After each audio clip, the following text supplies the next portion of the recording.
Mesdames, Messieurs, je vous remercie. Je vois que nous sommes en nombre aujourd'hui pour ce colloque et je devine celles et ceux qui sont présents dans la salle. Que vous soyez ici par curiosité pour le sujet, parce que vous êtes directement concernés, par adhésion pleine et entière à la cause ou même par désaccord, je veux que vous sachiez que vous êtes toutes et tous les bienvenus à l'Assemblée nationale, Maison du Peuple, et à cette réunion qui vise modestement à poser une pierre sur le chemin de la vérité et de la réparation.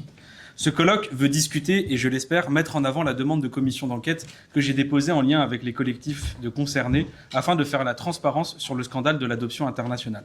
Transparence, ce sera, je l'espère, le fil rouge de nos discussions et je vous dois donc, moi le premier, la transparence. Il y a encore quelques mois, je ne connaissais pas grand-chose à l'adoption internationale.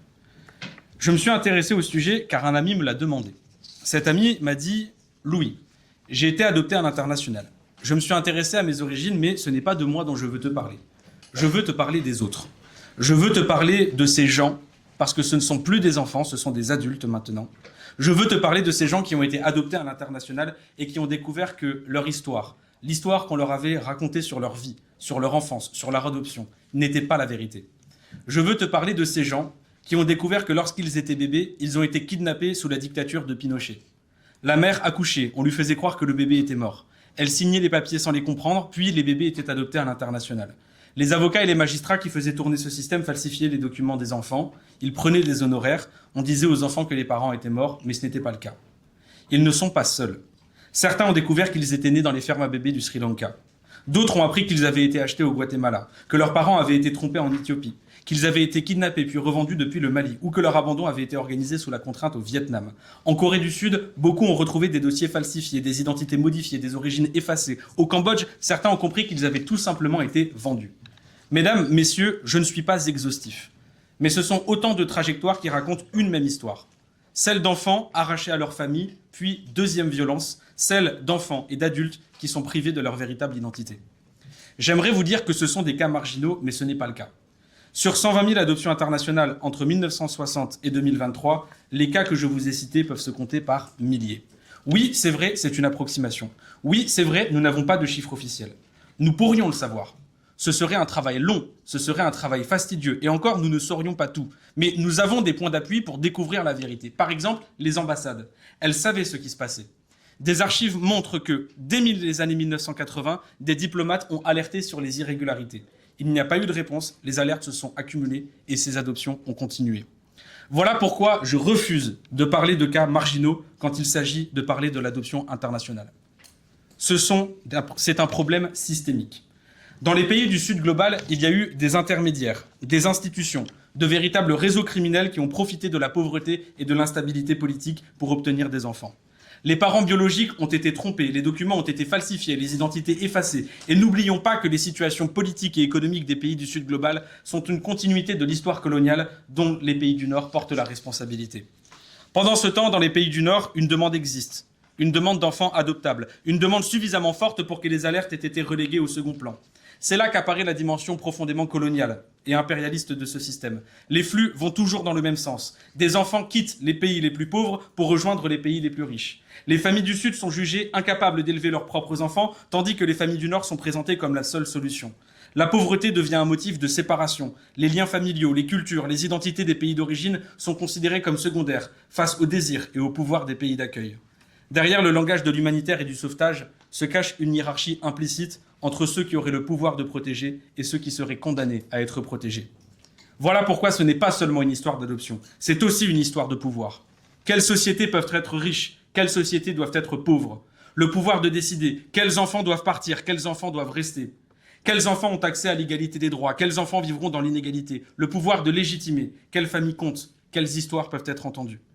Je sais que cette manière de dire les choses peut en heurter certains. Je décris ici un système dans lequel ne se retrouvent pas certaines personnes qui ont vécu l'adoption internationale. Mais nous ne sommes pas ici pour traiter de la morale ou de l'intimité de chacun. Nous sommes ici pour parler de système et de justice. Car dénoncer le système des adoptions illicites, ce n'est pas nier les histoires personnelles pour lesquelles ça s'est bien passé. Ce n'est pas ce que nous voulons faire. Nous voulons dénoncer un système qui a brisé des milliers d'histoires personnelles. Et nier le caractère systémique, ce serait nier des milliers d'histoires personnelles qui ont été brisées et qui sont légitimes. Ce que demandent les personnes adoptées, c'est que la vérité soit faite. Que celles et ceux qui sont en quête de leurs origines puissent accéder à la vérité, aux archives, pour se retrouver dans leurs histoires personnelles, mais aussi pour établir les responsabilités collectives.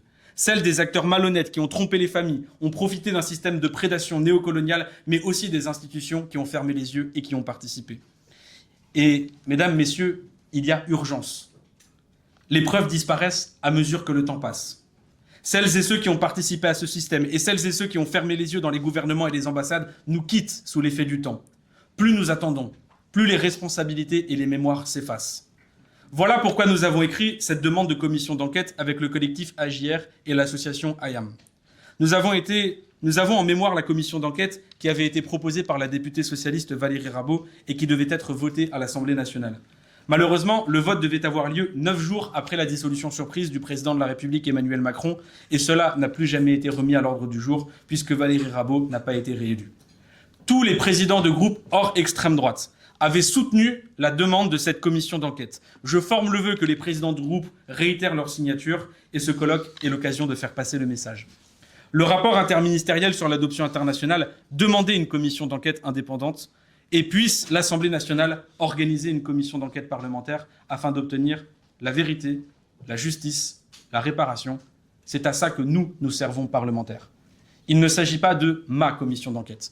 Il s'agit de la commission d'enquête de ces collectifs qui se battent depuis des décennies, perpétuent l'héritage d'une lutte, et c'est ça que nous cherchons à faire aboutir aujourd'hui. Alors, dans ce colloque, nous allons avoir différentes paroles. Nous allons d'abord avoir la parole des collectifs, des personnes directement concernées, le collectif AJR, Adoption, Justice, Réparation, le collectif Illégalement Adopté Monde. Nous allons avoir une partie où nous allons discuter de l'histoire de l'adoption, avec Yves Dénécher et Fabio Macedo, historiens spécialistes de l'histoire de l'adoption internationale et des pratiques illicites qui ont marqué ce système, et des études historiques sur les pratiques illicites dans l'adoption internationale. Nous aurons aussi Joé Bourguin, essayiste, enseignante et militante antiraciste adoptée en Corée du Sud. Elle porte une réflexion critique sur l'adoption internationale et met au centre la parole des personnes adoptées et les enjeux identitaires, raciaux, post-coloniaux. Nous aurons aussi une partie de discussion juridique avec Olivier de Frouville, juriste et professeur de droit international, spécialiste des droits humains et des disparitions forcées.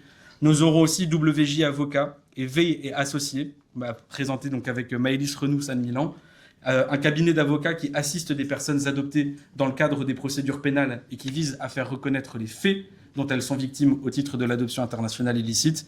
Nous aurons Marie-Germaine Périgogne, résidente de la Fédération des enfants déracinés des Drômes, les déracinés de la Réunion, l'histoire d'une Réunionnaise déportée dans la Creuse.